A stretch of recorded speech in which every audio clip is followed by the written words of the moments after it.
It can happen here because it is happening here. Hello and welcome back to Resist 47. Today I want to talk about fascism and the Trump administration and all the things we've seen just in the first 3 or 4 days because you need to be paying attention. In part, this video was inspired by Gareth over at the channel Book Songs and Other Magic, which is primarily a booktube channel talking about how disturbing he found the events that have gone on the last few days here in the United States of America. And, you know, I found those events equally chilling and disturbing and worrying. And I thought I would make this video to try to kind of wake people up to what it is we're actually seeing. So there's, an old saying, if it looks like a duck and it walks like a duck and it quacks like a duck, it's a duck. And by that standard, the Trump administration is a fascist administration. So what I thought I would do is I would run through the similarities that exist between the rise of fascism in Germany in the 1920s and the rise of Donald Trump here in the United States in the early part of the 21st century. And there are so many parallels that I'm probably going to leave some out. Now, if you don't know, I am a historian. I taught history on the high school and the college level. And as an undergraduate, I spent some time studying the rise of Hitler to power in Germany. And so while I'm not, the biggest expert on this, I do have a little bit more understanding and knowledge about the subject than the average person does. So let me just start off by talking about the conditions which led to Hitler's rise to power in Germany. There were two big things that were making the German people incredibly unhappy in the 1920s. One was economic concerns, which was primarily a concern about inflation. Germany, under the Weimar Republic, was experiencing incredibly high inflation. In part, that inflation was caused by the fact that the Treaty of Versailles required them to pay reparations to the Allied nations of World War I because the Treaty of Versailles assigned blame to Germany.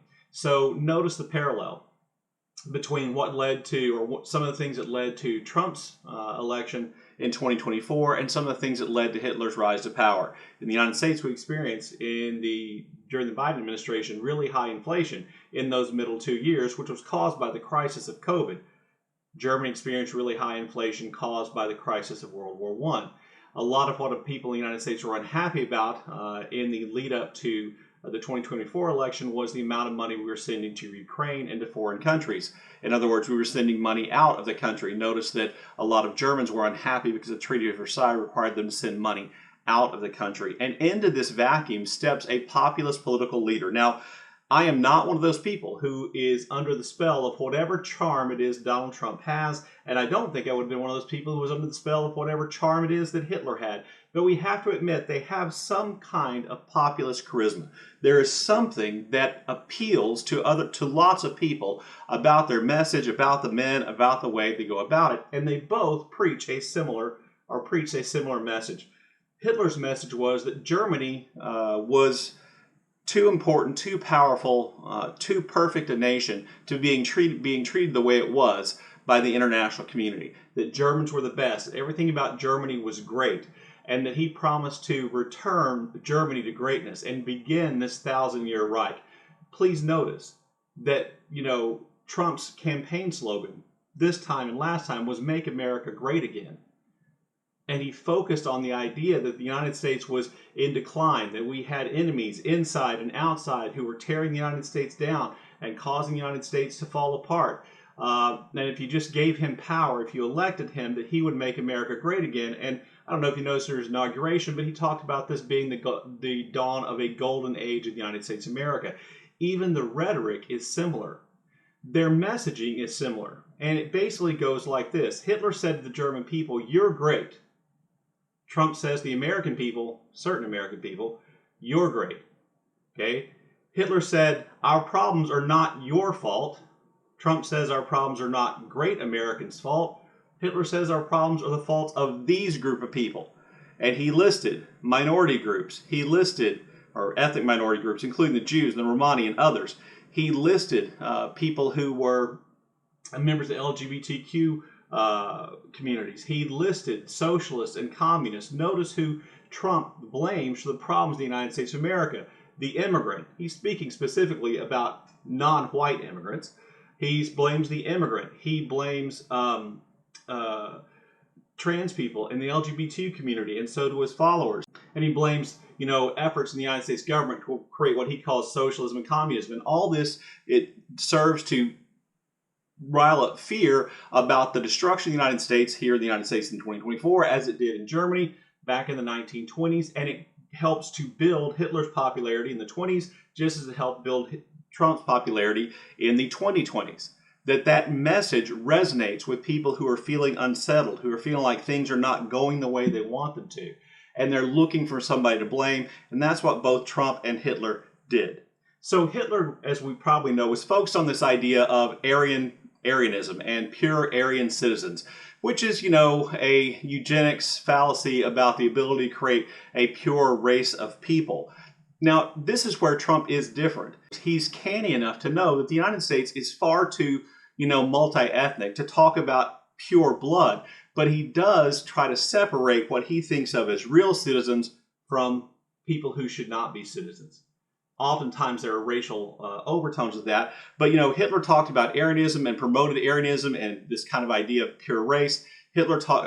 Trump talks about getting rid of birthright citizenship, so that kids who are born here, if their parents are not American citizens, don't automatically get American citizenship. This would revoke citizenship for lots of immigrants in the United States, most of whom are not white. Ironically, it would revoke citizenship for J.D. Vance's wife, whose parents were here when she was born and they were not citizens, and it would revoke citizenship for Trump's Secretary of State, Marco Rubio. But this birthright citizenship is about an appeal to the blood, about who really is an American, just like Hitler was appealing to Germans about who really should be a German.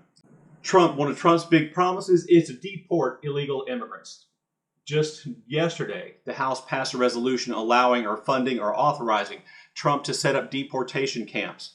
If this doesn't chill you, then I don't know. Let me remind you that Hitler sought to, remove the people from society, which he thought were bringing Germany down by opening concentration camps.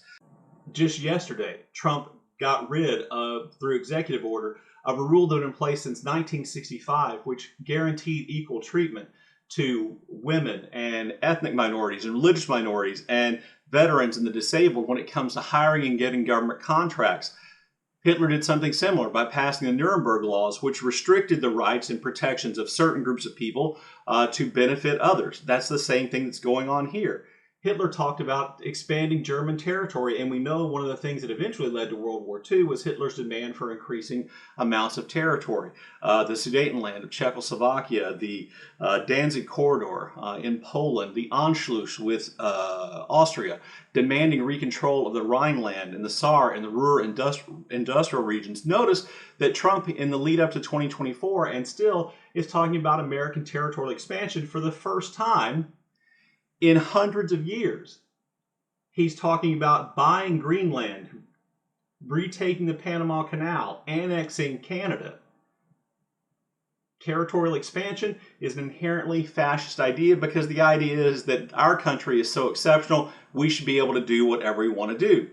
In the lead up to seizing power, Hitler became very friendly with dictators, other dictators in Europe. Mussolini, Franco, Stalin. Now, he had some definite differences with Stalin, but he was able to patch those up until 1941 to get what he wants. Notice that Trump is friendly with dictators.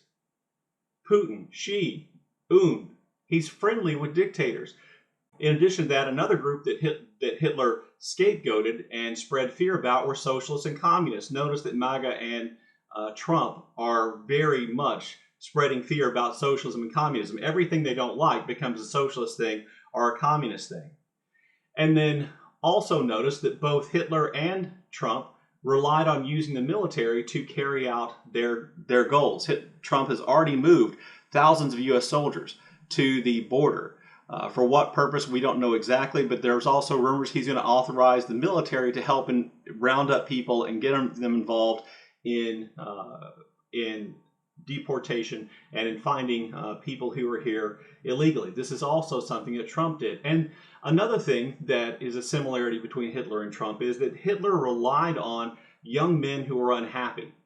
young men who are unhappy economically, unhappy with their idea of their future, and he brought them into a group which he called the Brown Church, which became an unofficial kind of thug army that carried out violence to intimidate his opponents whenever he needed them to. Please notice that Trump just pardoned 1,500 people who were involved in the attack on the Capitol. They attacked the Capitol on his behalf, and he pardoned 1,500 people, 500 of whom committed acts of violence and vandalism in Trump's name.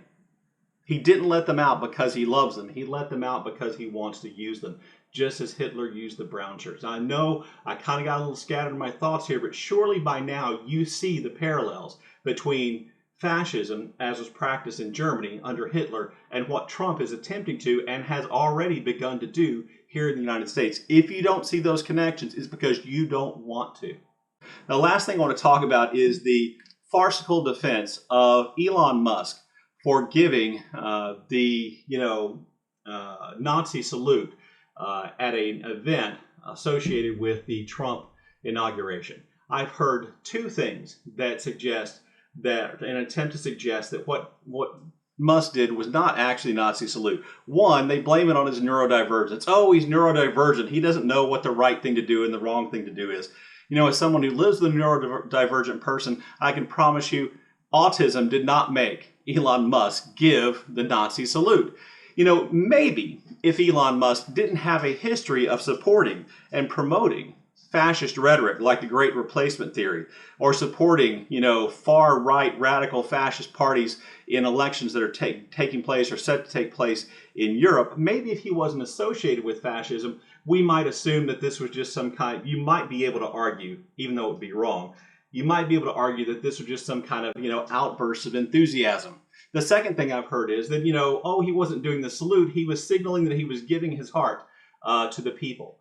That, you have my heart because of you helped, make the election of Donald Trump possible. Well, here's a video of Musk indicating that he's giving his heart in a way of thanks to a group of people. Notice, this is not the Nazi salute. So he obviously knows how to signal that he's giving his heart to people. And here is a comparison of Musk giving the salute with another famous fascist giving the salute. Now, if you still want to argue that that wasn't Elon Musk giving a fascist salute, you need to seek help. And it doesn't matter who wants to apologize for him, the media, the Anti-Defamation League. I'll just point out that Nick Fuentes, an actual American neo-Nazi, said that it was a Nazi salute. Anyway, there you go. Kind of a long, rambly video indicating my level probably of distress and upset about what's going on in the United States of America. Look forward to your comments in the comment section below. And as always, thank you for watching.